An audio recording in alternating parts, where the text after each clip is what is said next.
Welcome to the MS&Me Radio Network. The broadcast shows are for informational and entertainment purposes only. They are not designed to provide listeners with specific personal, medical, or counseling advice. Individuals with a medical issue should always consult their healthcare provider. MS&Me is not responsible for content of individual shows. The views expressed by show hosts or their guests are their own. Enjoy the show. Hi, this is Dawn Melanie. Thank you for joining me today for another episode of my series titled Managing Self.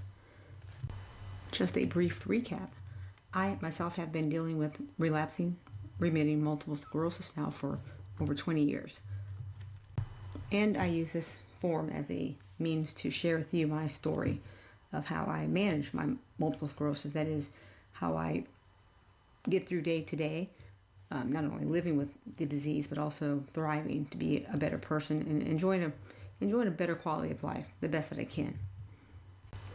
So last week, I think the show's title was Past, Present, and Future. And I went on to talk about how our past is just that, events that have happened and are gone, essentially.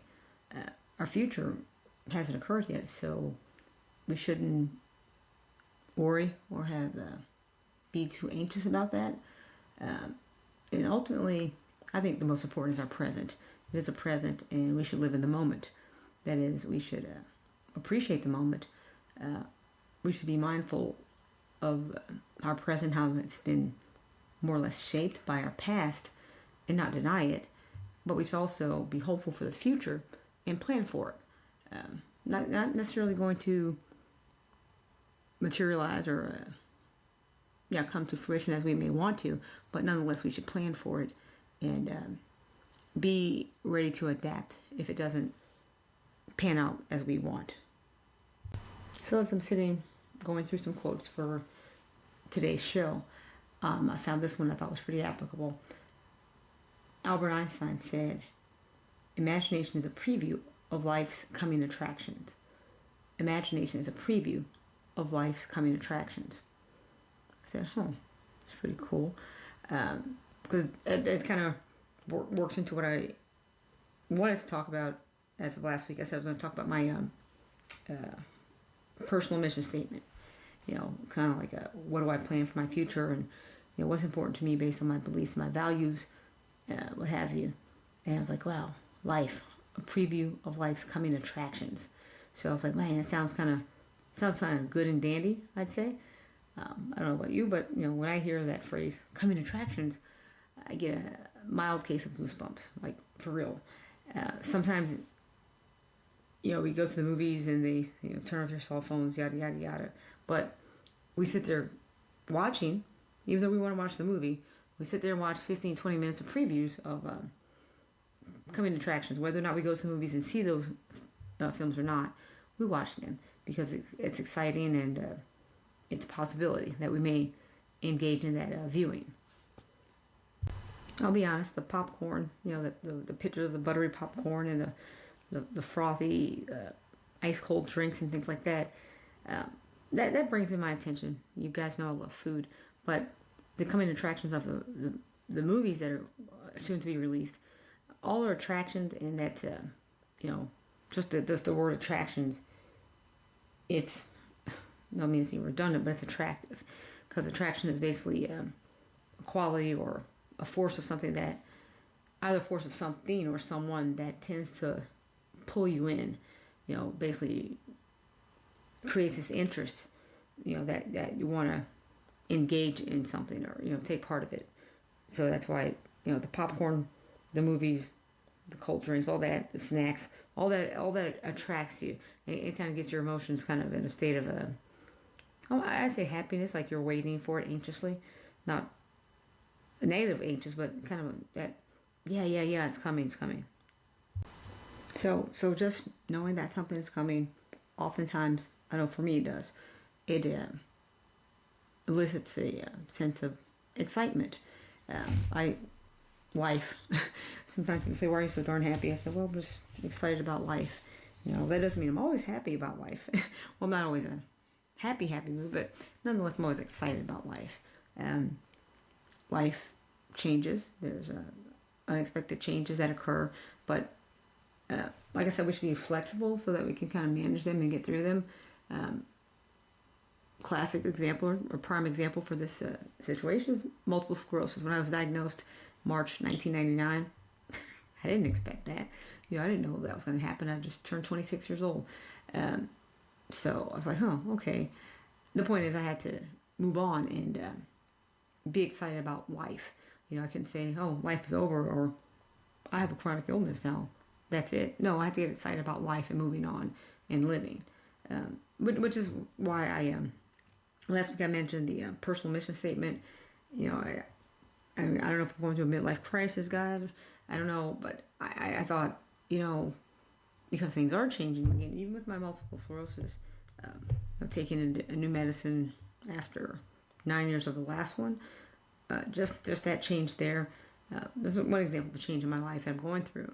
I thought, what? I wanted to kind of get a solid mission statement of how I was going to function, let's say.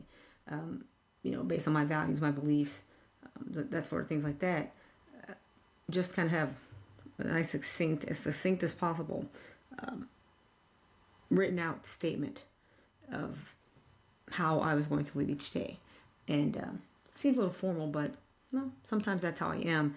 And I like structure, but I consider it important for me to just have it down. Now, Dawn Melanie's personal mission statement. And as I was kind of going, how do I structure this? Where do I go? Where do I start? I was like, wow, it's hard yet easy. The hard part is to be honest with yourself. A lot of self analysis, looking into kind of like what makes me tick. So, answering questions like, what do I consider important in life? What roles do I consider important now, or that I've performed in the past, or that I would like to perform in the future. Values, qualities, the sort of things that are important in my life. What do I want to become? Some people, whether it be a husband or a wife, or I know I want to become a business person. As a young kid, I always knew I would be a business person. I could always vision myself in a business suit and, the whole boring shenanigans. And I became a CPA, so that's what I want to become as an adult. Now, of course, things have changed. That's kind of, I'd say, in the past somewhat, but there's always, what do I still want to do? And I know one thing that I want to do continuously is to be happy. That is to attain and maintain happiness. That's something that's consistent even today. So that's definitely going to be a factor, or that I've already started to incorporate in my personal mission statement. I think of what makes me happy. I'm like, okay, what's made Dawn Melanie happy as a child? Basically, the simple things in life, and I believe I do the same things, or a lot of the same things that I did as a kid that brought happiness. Just being physical, somewhat competitive, not professionally by any means, but friendly, competitive, engaging in sports, things like that, games, activities. I still do that today. I used to ride my bike all the time. I can't do that anymore because of MS. The heat won't allow me to. But that is the heat. The complications arisen from the heat won't allow me to ride my bike the distances that I used to. But I don't play racquetball like I used to. But I still work out in the gym because it's air conditioned, climate controlled environment. So I'm still very physical. Things that I still avoid. I don't smoke. I don't drink. Maybe once every few months I'll have a half of a drink. Things like that. Kind of the same person, but the hard question is really digging down into see what makes me tick is failures. What do I consider my greatest success? And why? What do I consider my greatest failure and why? Maybe several of either of those, but nonetheless, it's that really digging down deep and sorting through the data that I'm attaining, so that I can make, not I want to say make sense of it, but to bring it together into some reasonable factor to be considered a mission statement, or to be considered a summary of what I'm trying to accomplish by the mission statement. Basically, assessing myself so that I can move forward on the path that I want to, and continue to grow. So where I am presently is that is as far as the development of my PMS, or personal mission statement, is I want to be happy. So I want to have happiness, or should I say I want to have happiness, but I also want to give happiness. I don't want to just have it for myself, but I desire to give and take happiness. And I understand that happiness is a state of well-being. So when I think of well-being, I go, well, I want to give and take. I want to have happiness. I want to give happiness in pursuit of my well-being. That is physically, mentally, spiritually. I want to be aware. Self-awareness is important. Self-awareness as well as self-care. Awareness of my mood. So I know a lot of times in our thoughts, I've often talked about 20% of what happens to us is only responsible. Well, 80% of 20% is what happens to us, but the way we feel and the way we react to that, 80% of that affects our moods and our perceptions of things like that. So it's how we react is the greater deal regarding anything. So I need to be aware of my mood at all times, and I think of things that I want, or that I want to engage in, things that I want to avoid. I want to exchange those things that I want to avoid with things that I know will do what I want. That is, bring me happiness, bring me well-being, bring me better health, sanity, sanity, yes, sanity, and of course joy. The other thing I know that, like I said, good, bad, feelings, thoughts, what have you, balance. I know that I need to maintain balance. Yes, it's hard for a person with MS to maintain balance at times, I know, but not just physically balance as far as walking a straight line or attempting to, but balance of all the states or emotions or forces that we're encountered with, negative, positive scenarios, whether it be, just watching something on television. I tell my mom all the time, it's like, she'll tell me, have you seen this on whatever, Facebook or on the news? And I'll say, well, no, I have not, probably, because I try not to engage in taking in too much negative stuff, shall I say. And oftentimes, I used to be a news junkie, but sometimes I have to be aware and not just keep feeding myself with all the negativity, because even though it's not directly, for me, it's not affecting me directly, I'm not a principal actor, in the scene, but just in taking all that in, sometimes I know that it has an effect on my body emotionally. We see a kid in a horrible situation, and I don't mean I'm mentally affected by that. So, not to say that I'm being so, I don't want to say I don't care, because I do care. And because I do care, that's why I know I'll start to react in a negative way.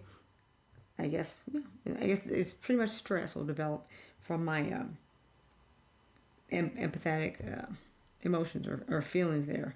So I try to take in less of that, the negative, and me personally, as far as how I'm feeling, just exchange my any real or appearances of anger and or frustration, with anxiety, any of those negative emotions. I want to replace those for happiness, basically living in the moment. And when people say, well, what do you mean? Can't you have those feelings in the moment? Sure you can, but I've noticed that the past is the past. So I think we all agree on that. But So oftentimes I know me, oftentimes I get anxious or that either anger or anxiety that I may have experienced, and it's something that hasn't occurred yet. We think it's going to happen.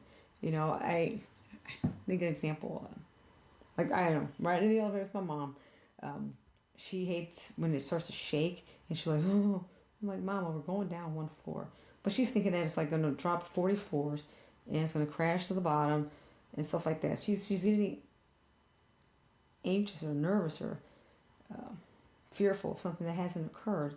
Um, Hopefully it won't occur, but something that hasn't occurred, but that she thinks it may occur. So now she's feeling has this negative emotion, and oftentimes that's what I know I need to not do. Just live in the present moment. Let's not live in the what if the worst case scenario happens right now. It could, but I don't need to have that added stress generated and brought upon myself just because. It's funny. I use my mom as an example. How she's sharing her irrational emotion of every elevator crashing 1 to 2 floors down whenever we get onto it. But I noticed that I'm again. Remember, I tell you this whole self analysis of looking into myself, kind of like, okay, well, she's crazy there, but how am I crazy? Because I know I'm crazy as well. In other words, everybody has their own.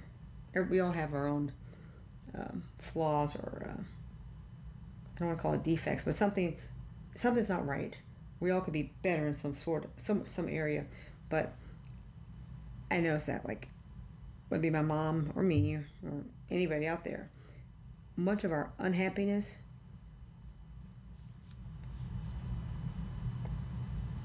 is really just derived from our inability to well, my mom, like she shared, but a lot of our unhappiness is due to our inability to manage our feelings about the incident. The incident could be in the present, or it could be an incident in the future that hasn't occurred or may not ever occur. But that's oftentimes a lot of our unhappiness, our inability to manage our feelings. Also, I'd say also not only inability to manage our feelings, but also our inability to share our feelings, and that's oftentimes I know I see in relationships inability to share those feelings of anxiety, nervousness, vulnerability, things like that. I say that in relationships, and I'm sure most of you thought immediately our spouses or anyone we're in a relationship with, but I look at it as, well, hey, my show's called Managing Self, and it relates to multiple sclerosis, how I manage myself with multiple sclerosis. And ironically, that's right there, that fear or the unhappiness. Sometimes we may have kind of, I'll say, a disjointed feeling about medicine. I know, hey, early spring I had 6 new lesions, active lesions on my brain detected after almost 9 years of none. Well, that was kind of, I had that, I wasn't happy about it. And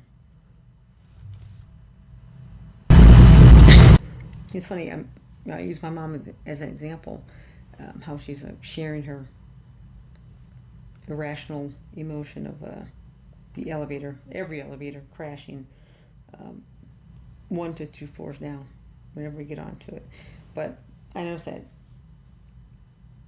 I'm again, remember, I tell you this whole self analysis of looking into myself, kind of like, okay, well, she's crazy there, but how am I crazy? Because I know I'm crazy as well. In other words, everybody has their own. We all have our own flaws, or I don't want to call it defects, but something's not right. We all could be better in some area, but I noticed that, like, whether it be my mom or me or anybody out there, much of our unhappiness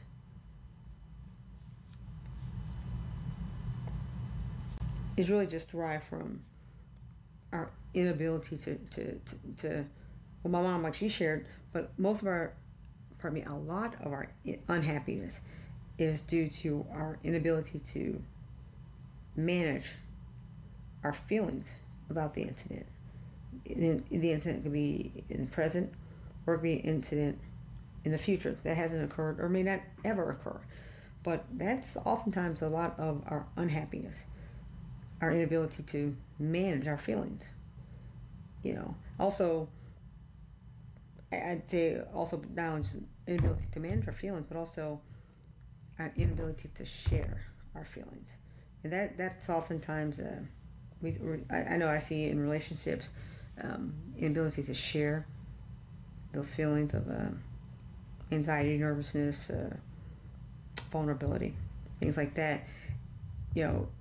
I say that in relationships, and I'm sure most of you thought immediately our spouses or anyone we're in a relationship with, but I look at it as, well, hey, my show's called Managing Self, and it relates to multiple sclerosis, how I manage myself with multiple sclerosis. And ironically, that's right there, that fear or the unhappiness. Sometimes we may have a kind of, I'll say, disjointed feeling about medicine. I know, hey, early spring I had 6 new lesions, active lesions on my brain detected after almost 9 years of none.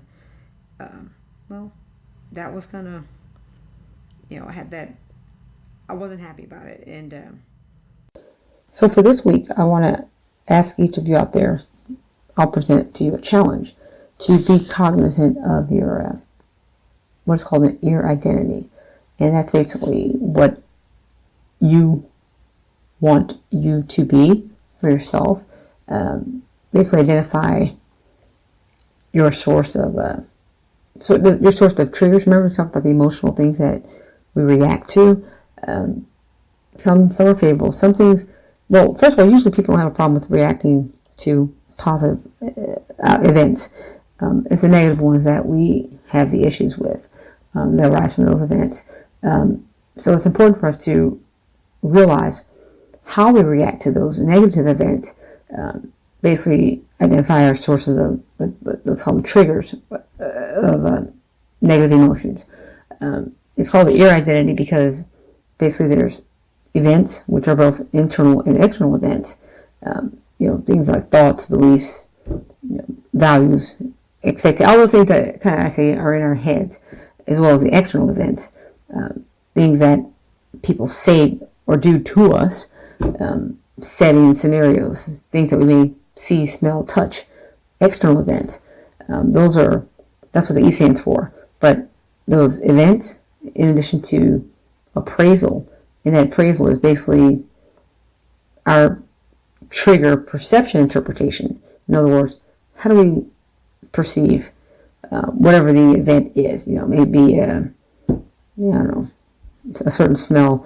It may remind us of an event like, oh man, I remember smelling roses when that certain flower. So when I was walking down the aisle getting married, so it may trigger something. It may be a good trigger, but it could also be a time maybe something may trigger a negative emotion in you. Be aware of that. But I guess the R, I think, I believe is the most important, just as I spoke about the 80-20, 20% of what happens, and it's the 80% of how we respond to it that makes up our lives and what we are. That response, our feelings, our reactions, our behavioral emotions that are yielded or that result from the events, how we appraise them, how we believe them to be, and then our response. That's a lot of, that's how it's how I kind of feel or exist. That's my present. And that's what I need to be aware of. And that's why I'm trying to get a handle on, why do I respond the way I do to different things like that? Because ultimately, I'm in control, and I know that my ear identity, that it's mine, I created it, and I know that it can be changed, but only I can change it, And I own it all. kind of like when I cook things, sometimes I'll have an idea of what I want to make for dinner, but I may not have all the ingredients that I envisioned, so I'll make do with what I have. And oftentimes it's a success. It tastes great. I'm like, yay, I did that. But at the same token, if it doesn't quite come out quite right, maybe I let it go a little too long in the oven or something. Well, I have to admit, hey, I did that. So again, my air identity, it isn't food, but that's my identity of who I am, what I've created based upon my beliefs, my values, my thoughts, my memories, how I react or respond to events, and how I perceive him to be. Reality versus fiction, should I say? They're two different things, and oftentimes people get the two interchanged or believe that fantasy is reality. Oftentimes it's not, but how we perceive something or how we appraise that external force or trigger, it'll affect who we are, who we become. With MS, how I interpret the severity of any. Let's back to my MRI back in the spring. 6 new lesions, all active. Some people would have been like, "Oh my gosh, the world's coming to an end." Hey, I'll be honest, I did go, "Oh my gosh, what's happening to me?" Because I had that in almost a decade. I didn't dismiss it. However, I didn't look at it as the end of the world. What I did was I respected what was, the present, and I planned for my future. So that's how these are all elements or factors that I'm kind of considering in my personal mission statement. And that's helped me manage myself day to day, living with MS or without. Thank you for joining me this week, and I do hope you'll join me next week when I'll discuss further on how we can all manage the gap. That is, mind the gap, or mitigate the time between an event, occurrence, and the response that we make. Again, that time that we have to assess or our perception of what it is, that time is critical. So I want to discuss further how we can manage that time so that we can have the happiest life possible. Again, destroying any or limiting any self-limiting beliefs that keep us from feeling whole or complete. This has been Dawn Melanie. I thank you for listening, and I hope you'll join me next week for Managing Self.